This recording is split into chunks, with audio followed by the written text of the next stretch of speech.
everyone. What's up? What's up, Kerri? I'm here. Let's go. I know, let's go. I love it because we already went into like deep dive conversation Right, before we right, even right. went live, and now we're here for episode 119, which is of no particular reason, with your amazing host Yanko Yankov over there and myself, Kerri Lewis. And we literally show up every week or most weeks to have a conversation about anything, everything, nothing in between, and see where it goes. We love to hear from you guys. If you Yeah. have thoughts, questions, comments, if you disagree, feel free to share. Yanko and I are always looking forward to having an engaging conversation. So thanks for being here. And what's popping with you, Yanko? Welcome, people. Kerri did a wonderful intro. With my new glasses, my daughters say I look less like a librarian and more youthful. I'm like, okay, I'm with it. Okay. I didn't even notice that you wear them because That does not sometimes, surprise me, Yanko. it's just like you experiment with things. Sometimes you show up in a new haircut. Sometimes you show up with a different skull cup or skulls or something else. So it's just like, oh, okay, Kerri has glasses today. So there you go. Yep. Yeah, All yeah, right, yeah. so let's just get into the like meat and potatoes of life, because you and I were having several conversations Mm, backstage, and something that I was sharing with you is I've really been on a deep dive about the human brain, mainly because I love it. I love neuroscience. That gets me as excited as Nana gets excited about getting dressed up in cosplay. So how we work, I don't know, but it does. And I really study the brain because I want to understand human behavior. It's super important for me to understand where people get hung up in making changes in their life. And so, I've fundamentally known about a couple of areas of the brain that can really drive success or challenges and people changing how they experience life. But two that I talk about often with the individuals I get to serve are the mid-cingulate cortex and the reticular activating system. Oh, you're so beautiful, girlfriend. And by the way, I appreciate so much, because the love and effort you give to support people in the United Arab Emirates is beautiful. And the fact that you're away from your family in the Philippines. So shout out to you. Yanko and I love that you're here. But anyway, I digress. So those two components, I know, I love it.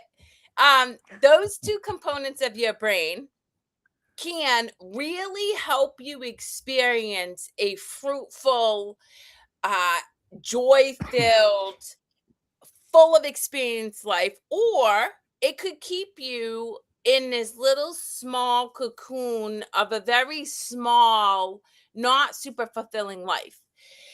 And I really encourage people. The reality is you have a responsibility to make choices and then take action on those choices. And every time you do, you build those parts of your brain to work for you rather than just showing up and having them work against you. And that's really what happens if you just blindly scroll on social media, blindly watch TV, take in all the information that society's told you to be true.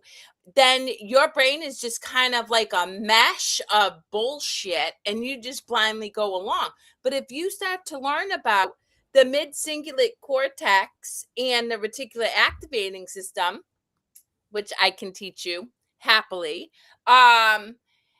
you can start to train your brain to work for you. And it starts with, so let's break it down. Sorry, I'm on a I'm not sorry. I'm No, on a no, that's tangent okay. right I'm agreeing now, 100%. I didn't Yanko. want Okay. to interrupt.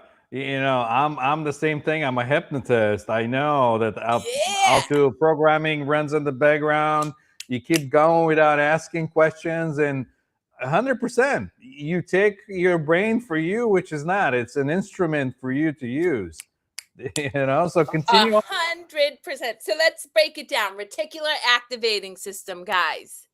This is your brain's GPS, right? We get billions of pieces of information in seconds, and our brain cannot compute it all. So, what it does is it filters it down to a little bit of information. And what your brain is going to do is it's going to find the information that you want it to find if you train it correctly, or it's just going to find whatever you feed it. So, let me give you an example. For me, I love to laugh. So I'm very intentional. I've trained my brain to find experiences where I will laugh because I'm a goofball. Previously, when I struggled with addiction and depression, I didn't realize this, but I was training my brain to find all the things in the world that would make me afraid. It would literally look for scary situations, a scary guy on the street, not doing good enough on a test, because I believed everything that my brain was fed, which I would watch the news, I would watch the show Cops, I would. So once I learned that I can use my brain to work for me, I started getting very clear about what it is I wanted it to find. So feeding it, and then you want to be intentional. So what is it? So you can't just say, oh, I want to laugh. So for me, it's, I would like 3 to 5 experiences of things that make me belly roll laugh today. And my brain will start to filter out all the crapola and find that. And sure enough, I got to tell you guys, it's a rare day that I go without laughing my ass off about something. And then let's go to the mid singular cortex, which I love, because when you lock this one down, guys, you are resilient and you can achieve anything. It is responsible for willpower and resilience. And so it's doing the thing that is hard that you don't want to do anyway. So for me in the beginning, when I started working out at 28, it was getting to the gym and lifting weights. It was hard. I've never done it before. Every time I picked up the weight, my muscles burned, I was sore, but I kept doing it. And because I did that, I was training my mid singular cortex to grow. It's one of the few parts of the brain that it will expand. If you do not work it, though, it contracts. So if every time you take the easy road, oh, I want to go to the gym, but you know what? I'm going to just keep scrolling. Oh, I want to change my diet, but you know what? I'm going to eat the bonbons. The problem is it starts to shrink and it works against you because it makes it harder to do the thing that you want to do, but you haven't done to grow that. So those are 2 things that can help you expand your human experience if you so choose. And if not, that's cool too. But it's very helpful in the work I do with people who struggle with mental health and addiction, because if you can choose to do one tiny thing that's uncomfortable for you over and over and over again, you start to build that part of your brain. And then you can choose one more thing and one more thing. And then you look back on a year from now and you've changed all, so much of your life. It compounds. Yeah. Yep. It gets stronger and knows what to do, and yeah. But this is the default mode of operation. I concluded. Most people, their brain or their animalistic nature, it's there to protect them, so they constantly look for threat. Like back in Yep. the day when they're in the fields or foraging for food. Is there a tiger over there that's gonna get me or something else? And this has been in the DNA for many, many millennia. But now we're pretty safe. We don't have tigers going after us, and we invent We our do. own, Yeah. yeah. And that's where it starts, and it happens Well, automatically. exactly. Which is why, Mm. and I watch this all the time, like even in my own house, even my own children, like how often they're just checked out, like they're just scrolling. Most people have a very difficult time sitting with their thoughts, sitting with their selves without like distraction. But that is a necessary component to start to recognize what drives that behavior, Yeah. what causes you fear. Like, you can think but you don't, Mm. and then once you get quiet, so getting rid of some of the distractions just for a minute, just for 2 minutes a day, because those 2 minutes will become three, and then it'll become five, and then you'll become like Yanko and I, where we can sit for 48 hours the whole weekend in meditation and be lost in the clouds. But just start, and then you can start to see where your survival instinct has been feeding you these stories about being afraid, and where you can start to make different choices. Right, right. I mean, it's interesting. The whole experience. If you're in the experience and everything, that's kind of sad. But most of the things nowadays are fighting for your attention all the time and Yep. training you and to get your attention. And where attention goes, consciousness flows. I like to see that a lot of the times. Um, and so don't feel like it's your fault. It's just kind of how it is designed to, like Facebook, to give you that little jolt of pleasure or whatever.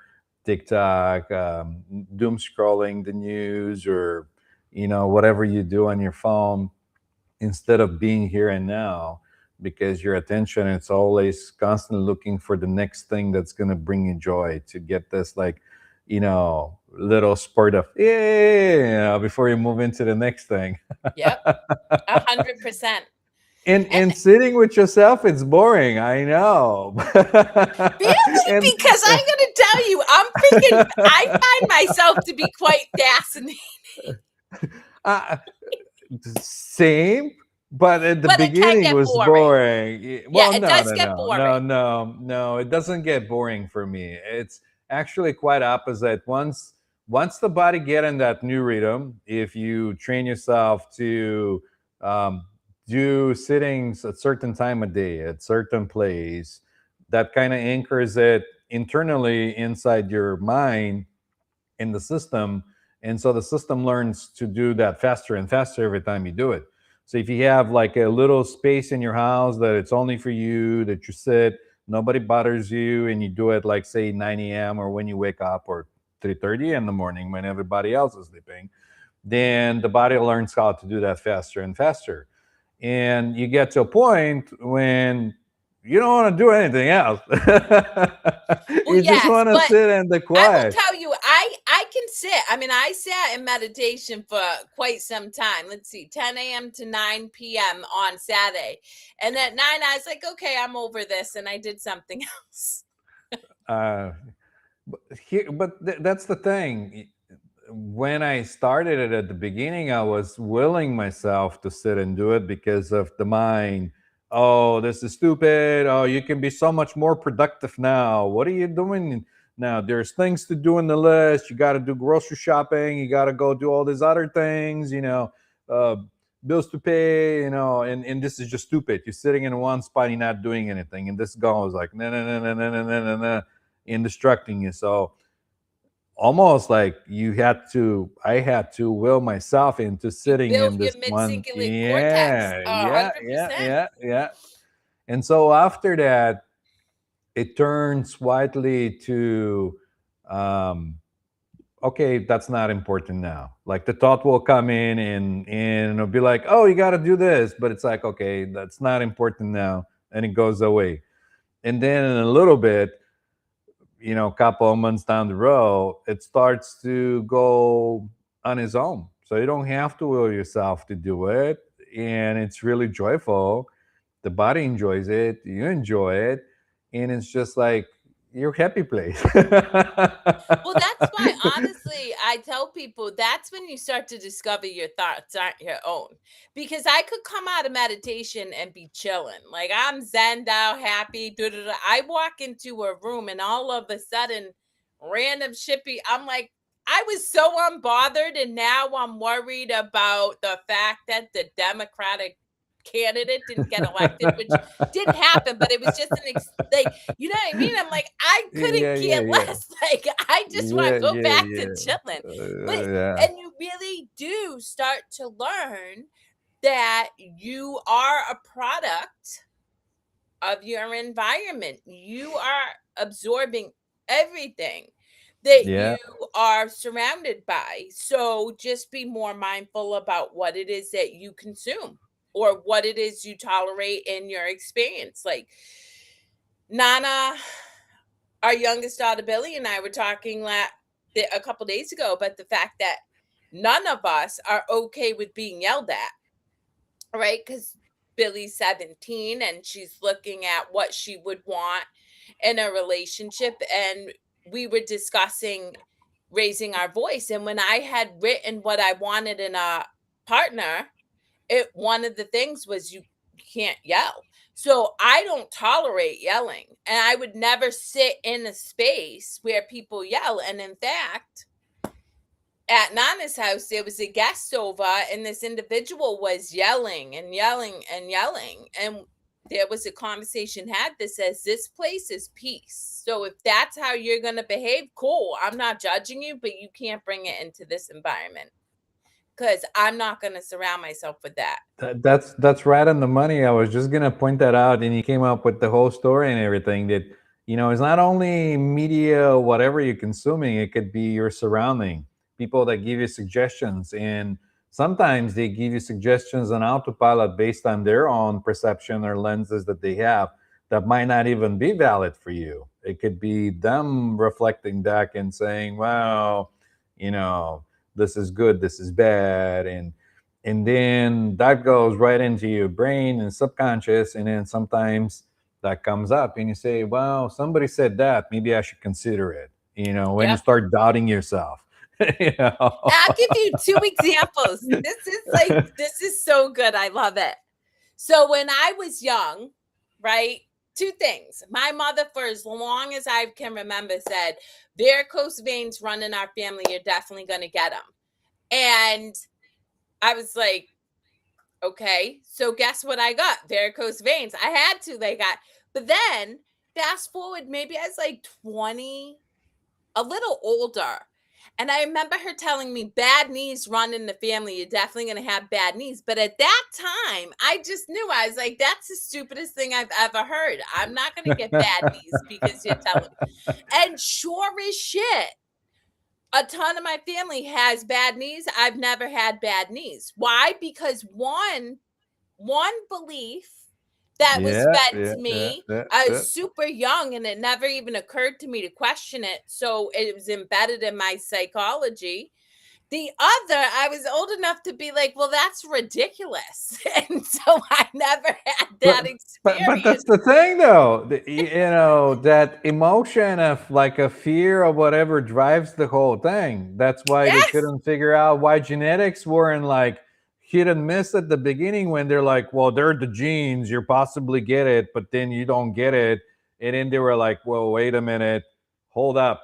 There could be something else. And epigenetics came about, because like, oh, now we know you can Reason. have the genes, but turn them on and off with emotions. Yep.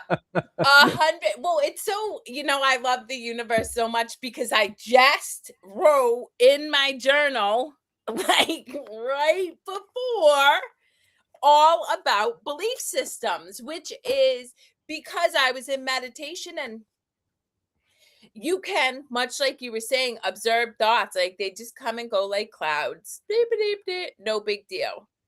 But once you feed one and it cultivates an energy, which is experiences emotion for most people, but it's just energy. You then have created like the opportunity to make manifest that belief. Because think about it, like we have so many beliefs out there that are different from person to person.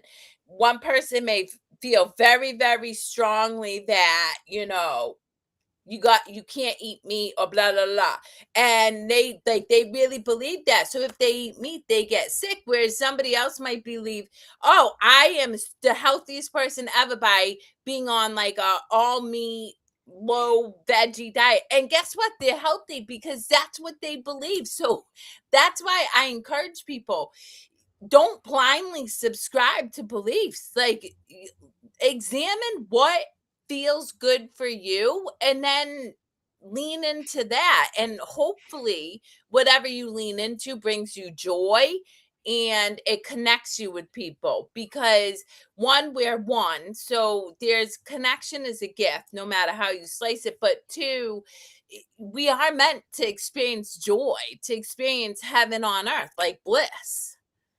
Yeah. And that's, by the way, it's our default mode of operation in bliss. But just because of going out there and, putting our energy in different places and things, we have different experiences. But you 100% on, sometimes you don't even expect in your beliefs. They just came in and you adopted it for so many times. It became normal to operate. And just like the animals in the forest go through the paths that are already, Laid out. made. Yeah. Same with your brain. It goes to the shorter path. It's harder. Why do extra work? Well, but that's exactly it, to develop your brain and to build and cultivate a unique life that really is curated and um what I believe is creation led. You actually have to choose a harder path. You have to choose to think, because it's going to build your brain to work for you. And it can be challenging because you get rejected. I've certainly been rejected thousands of times by individuals, but I also learned a lot about myself, and I learned that I really like myself outside of who society thinks I need to be. And Yeah. that's an Yeah. important component to living a fulfilling life, is to be able to look at yourself in the mirror, and even on your worst day when you made choices that weren't in, your highest good, you can still be proud of who you are. Yeah. And that comes down to like different other practices with like self-love and acceptance, because we had this conversation backstage before we started. I was sharing with you that when I started to look back into my life, I went and I saw all the hardships that I went through. And I was thinking, like, if I have a chance to redo anything, would I take anything away? And I was like, no, like, I've gotten something out of everything, good or bad. There was something that I got out of the whole experience. So, but it's hard when you're in the hole to see outside the hole. Yeah, 1,000%. And then you look back, and I totally get that. But it's also why, and I, like you, I don't regret anything, anything, my addiction, my depression, being in abusive relationships, growing up the way I did. Like, I don't regret it, because who I am today is a result of all those experiences. And two, the point, like, I have deep compassion and empathy and understanding and love for the people who a lot of society would deem unworthy of it, because I realize, like, Same. Yeah.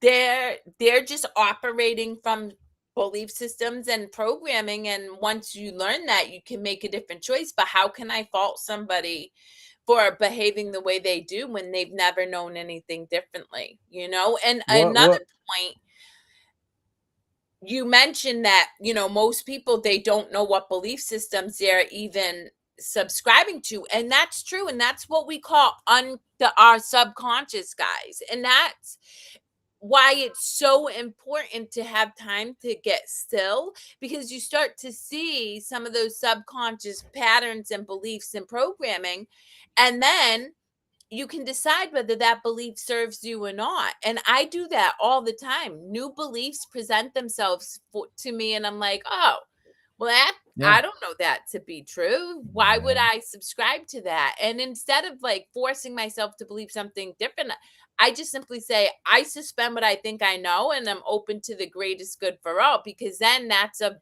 blank slate for me to experience things that feel good rather than limit me.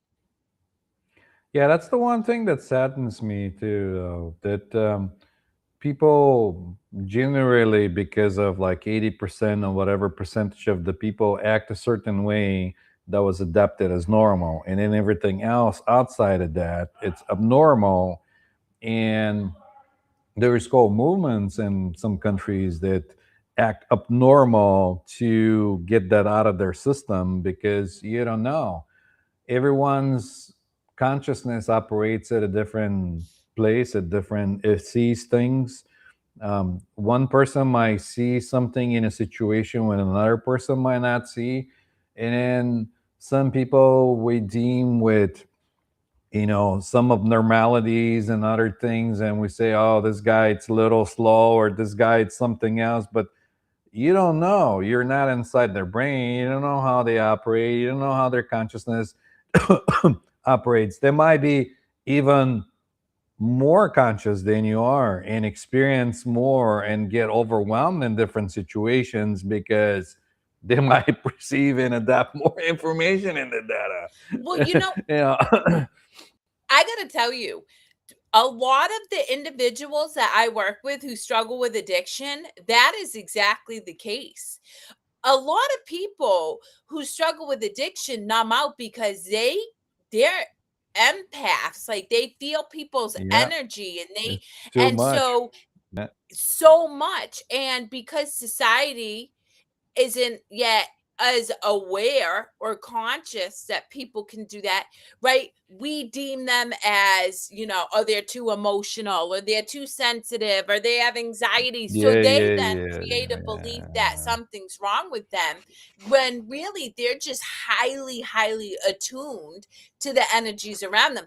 And I see that with kids. It's why little kids and dogs are my favorite, because I trust the kid's instinct. If the kid don't fuck with you, I'm like, that kid knows, man. I'm sorry. He may not logically know, but he don't mess with your energy. You ain't they and dogs too, like, unless the dog is high anxiety, like dogs, like they know. And I'm like, I see you, I get you, I'm with you, and I trust it.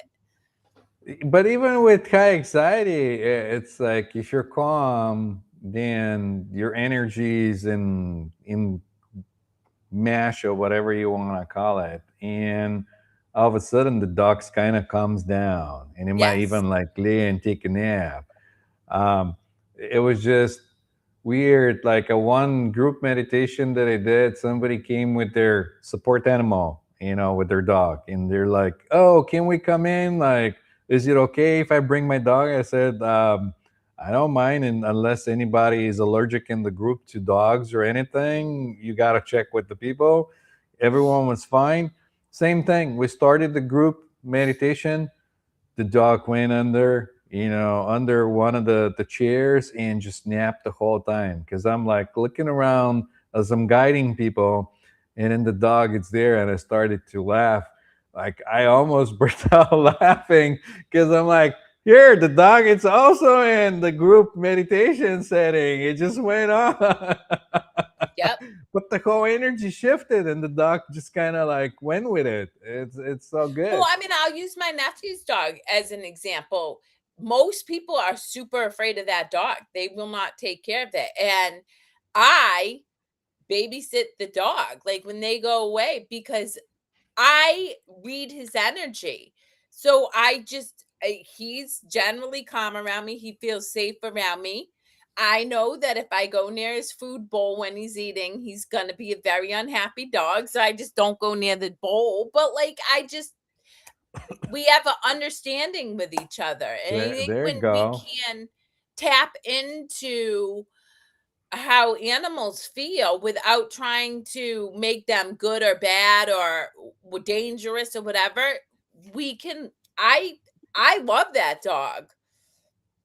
Oh, this is Keith. I want Keith on our show. Keith has some really cool stories. He actually owns a metaphysical crystal shop in, I think he said Ware, Massachusetts. Nana and I have to make a trip out there. But yes, Keith has had many experiences. And Keith, this is Yanko. and we would love to have you on our show. So let me know if Yeah, you're down. come on in. I'll be curious to find out if you spoke with some of your crystals yet or not. I don't know. He's had some really cool experiences. So um yes. Anyway, where were we? I lost my train of thought. Oh, I'm sure it'll come. I'll come to you. There you go. Talk of the town. Yes. Sweet. You let us know. I'll send you the link. It's any Friday at 10 a.m. We would love to have you join us for sure. Yeah, yeah, Right now, yeah. we're talking about subconscious programming and belief systems and how people operate unconsciously and thus co-create with creation, you know, experiences that they don't always enjoy, but it's because they're not aware of their subconscious beliefs, patterns, and programming. Mm, good summary. I know I'm pretty good at surmising things.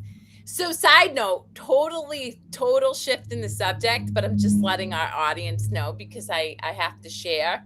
Um, I love that. I'm envious. Well, actually, no, I'm not. I like waking up early to meditate, but it never occurred to me, and maybe I told you this, that Nana and I met on Lionsgate Portal, right? I told you that, right? I can't recall, Okay, so check this but out. I don't even know what that is. You got to give me a Okay, little bit more. so you and I, well, okay, I study theology, right? World theologies, old scripture like the Rig Vedas and Bhagavad Gita and the Tao Te Ching, things like that. So I learn about all these metaphysical ideas through the community that's connected, but have backed into it or connected with spirit through like astrology and Mm, like the Kabbalah, the all those things. So anyway, the Lionsgate portal is 8-8. We know that 8 stands for infinity symbol. So it said that the Lionsgate portal is the portal in which you make manifest your desires more, I don't mm, know, quickly or whatever.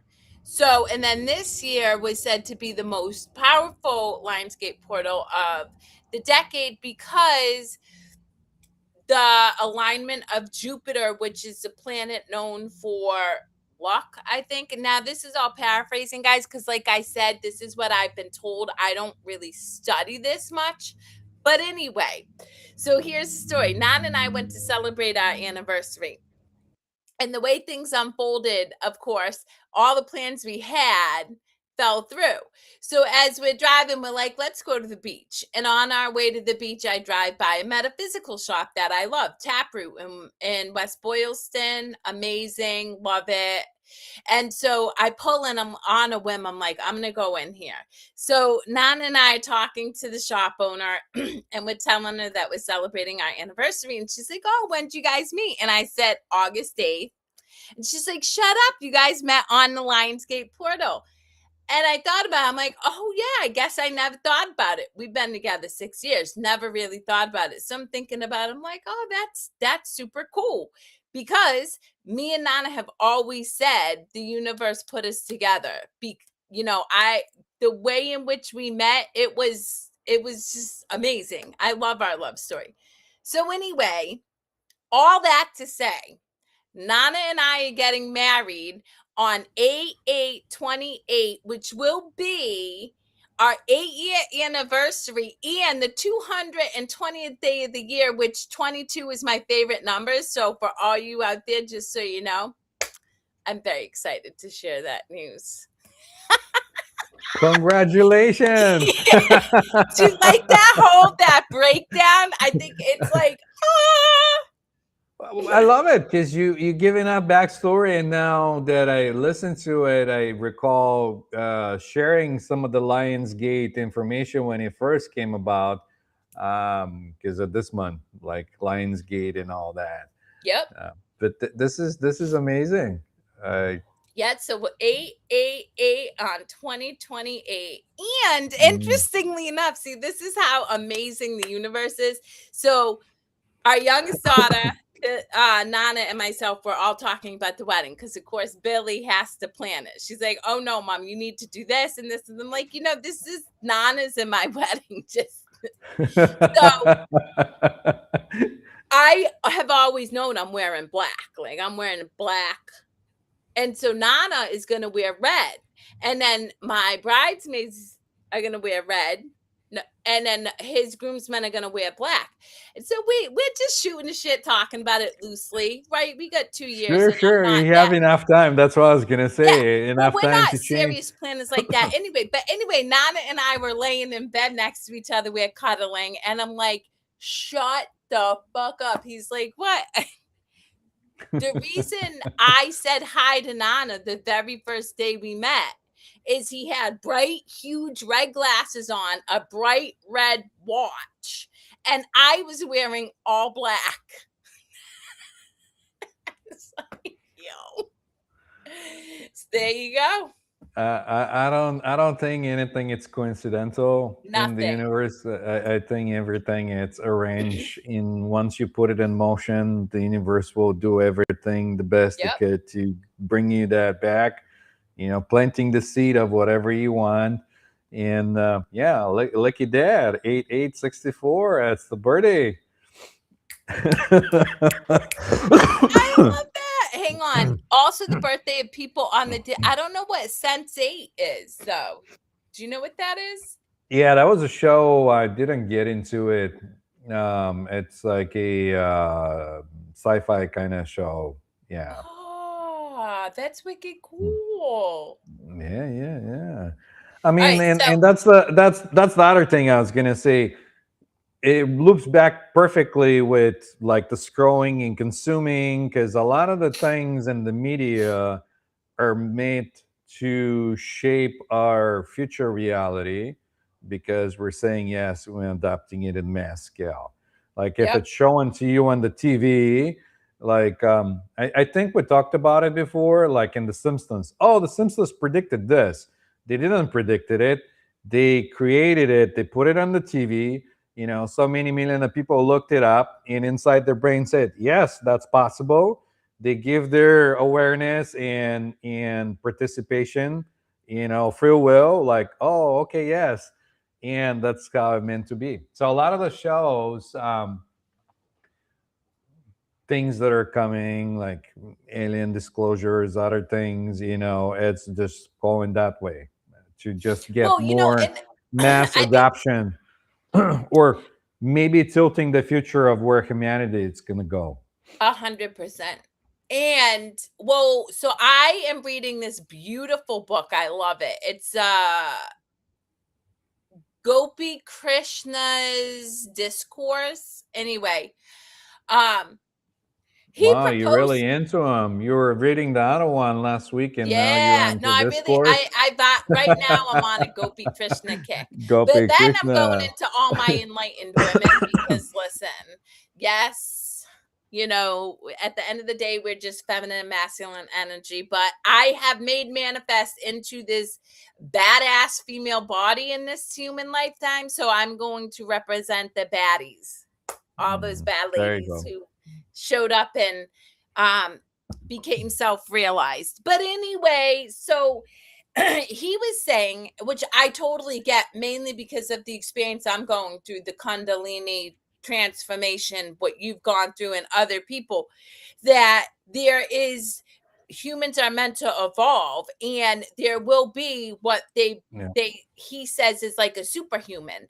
and it's not a superhuman like that I'm better than you, but you will have more of your brain mm, activated, yeah, you will use your pineal yeah. gland, you will be able to, you know I can randomly It, read it it thoughts of loops other back to people. what we talked about Yep. with more perception. As your consciousness expands, you get all these other sensories indicate, like activated. You're getting more input, and you gotta adapt and Yes. be able to hold all that stuff. Yeah, And continue it on. it is a learning process. That's something that I didn't really realize. I was like, "Oh, I'm gonna go through this, it'll be great." 100% not. You have to attune skills just like everything else. You have Mhm. to attune your abilities Mhm. and learn, and so it is it. And now I understand where the process is just meant to be fun. You're not supposed to take it so seriously, Yeah, because you can yeah, get really locked into this idea of achieving a result rather than just moving through the experience, same as watching your thoughts move through your brain as you're in yeah, meditation. yeah, yeah, yeah, Yeah, yeah, yeah.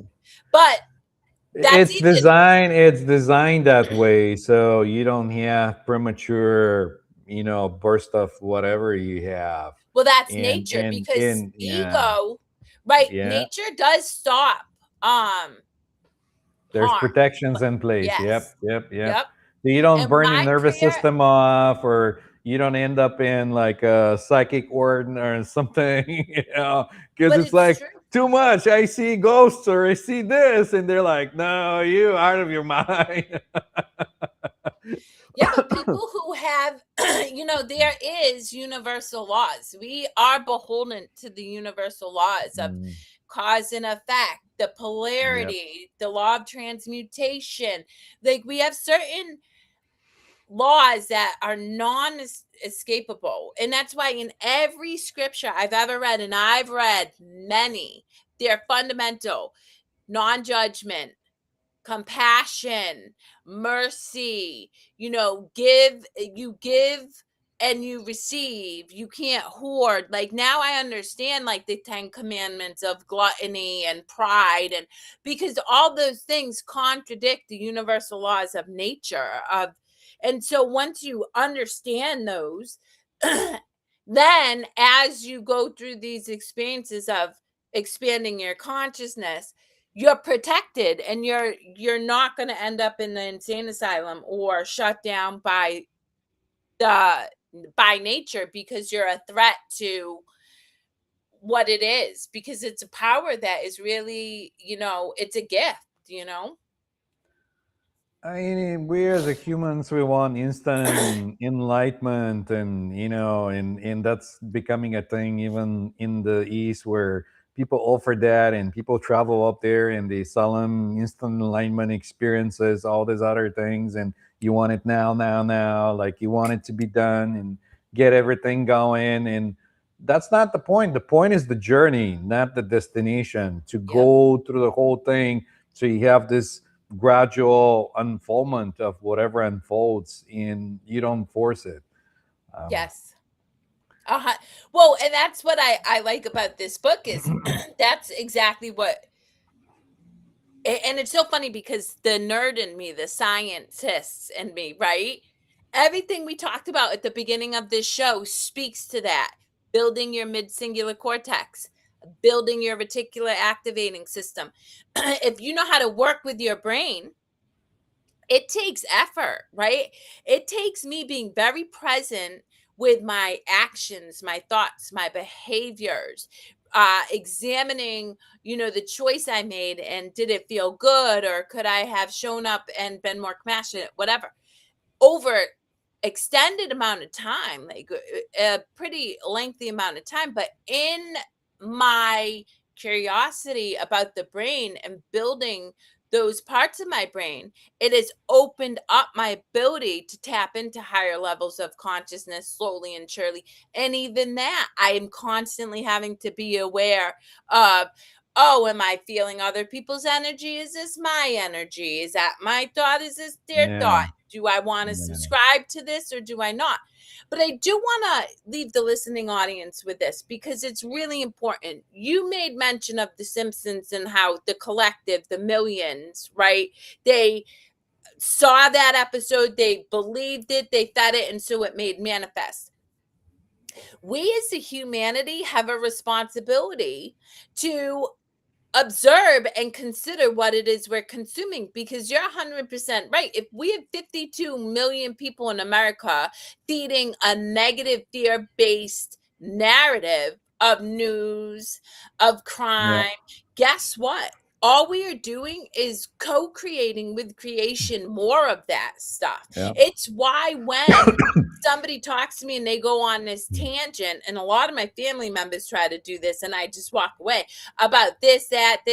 I'm like not interested, because I'm not interested in co creating a reality that makes manifest fear-based belief systems and ideas in the future. It works both ways, though. If the collective manifests and puts it out there, then you also tap into it unconsciously, or you can tap into it in your dreams. You can. I had situations where I'll dream out a certain fear that I know there's no point of like having it all from the mass in a certain time, like say election day. People are getting anxious of who's gonna be the winner or whatnot. And I'm like yourself, not into politics, so I'm like, where's this fear coming from? And I ponder about it in a while because there's also information. I don't know how true or untrue is that there are certain technologies that could be used to mess with your psyche or project fear and keep you in fear. So it was kind of interesting to see like Well, again, and it's not. how that could work both ways. Not only you sending fear to the collective, but the collective also sending fear back to you, even if you're in like a Zen kind of state. Yeah, but that's the thing, is to examine it and recognize that that's not even a thing, right? So, and Yeah. there's a beautiful book. It's a little dense because this man was a dry writer, but I love his work. And it is, for from his perspective, Christian based. So if people don't vibe with that, I'm just warning you. But it's called um Surrender no, wait, what is it? Letting Go: A Pathway to Surrender by David R. Hawkins. I know I talk about him a lot, but the reason Okay. why is, to your point, what he does is he gives you the prescription to letting go of those beliefs, just like real time, real moment. And Yeah. I know that it can feel like a daunting task. Anybody out there listening, they're like, what the hell? We are surrounded by all this noise and all of this information and stuff. But the reality is even if you spend a couple minutes a day with yourself, you'll learn yourself. You'll be able to identify where your body is responding to Yeah. information that's being fed to you, and then you can decide to let it go if it doesn't serve you. And it's a real simple act of, oh, that doesn't serve me, I'm letting it go. Because what Yanko and I are saying is true. We're also, I am telling you, we are co-creating with something far greater than either one of us can ever even comprehend. And trust and believe, creation is working for us, not against us. Like, it doesn't want you to experience suffering unless you feed that suffering. So if you say, I'm not Unless you interested want to. anymore, it's not If going to you're feed it. unconscious, yeah, it feeds you unconsciously. Yeah. So, Yeah, like what's his name? It escaped me. That says that if you don't make the unconscious conscious, it's gonna run your life, and you're gonna Carl call it Jung. a fate. Carl Young, there you go, and you're gonna I call it a love Carl fate Jung. because he runs an 100%. autopilot, and you think you're making decisions, and it's so funny when you think about it. It's like, who made this decision? I did, but who are you? It's me, but who are you? Well, it's also, he also said, what you resist persists. And I love that quote. Yep. And I use it a Yep. lot with the individuals I support, because what happens is somebody will feel anxiety and they try to push it away. Oh, I shouldn't feel anxiety about being around my family, right? Yeah, Well, if yeah, you're yeah. feeling it, you're like, it's a gift. It's a Mm, gift to you. So instead of resisting it, what is it that anxiety is coming up for you? Is it that, you're sick of your dad always nitpicking you for the clothes you wear? Who knows, whatever, right? And but that experience offers something, and when you don't resist it, when you don't judge it, when you look at it from a curiosity perspective, you get to learn how your body responds to your environment, and then you can make a different choice. And that's why you and me always talk about awareness, because once you're aware, you can make a different choice. You may not make a different choice, and in the work that I do with people, that's often the case in the beginning. They're aware of it, but they still make the same choice, which is okay too, because then you're getting that contrast, you're getting that information that, oh yeah, drinking 2 bottles of wine at night does make me feel like shit in the morning. Oh yep, that happened again, so maybe I'll make a different choice. And then over and over, and eventually you decide that you want a different experience, and you have information to do so. And you don't even have to decide. It could be like outgrowing something that doesn't serve you anymore. Because I think we always look to be in symbiosis with ourselves and be Yes. whole, full, and complete. And something serves us and brings us to this illusion of being whole, full, and complete. And you using it until the next thing comes in. And then you outgrow it. It's just, it doesn't serve that purpose anymore. So you just kind of look at it and you go, meh, and that's how it was with drinking with me. Like, not that I was like over drinking or anything. This will probably be 7 years since I haven't like drink any alcohol. But it wasn't like, oh, what am I gonna do without it? I'm gonna miss it. And if I sit in like a party with friends or whatever, no, none of that. It was just like, it doesn't bring me anything, so why do it? Yep. Uh, yep. it But that just was an naturally awareness. outgrows. Yeah. Yeah. 100%. Well, that's why, I always, it's so easy for our ego to need a plan. I need to figure out all the things I have to do so Mm, that I can make, this happen, and da da da da. And that's not true. What you do need is clarity, and you gain clarity by awareness, and that clarity changes as you become more aware. But you yeah. just get clear on what you want to experience, and then that beautiful part of your brain, the reticular activating system, will start to help you find ways to achieve that goal. Yeah. Yeah.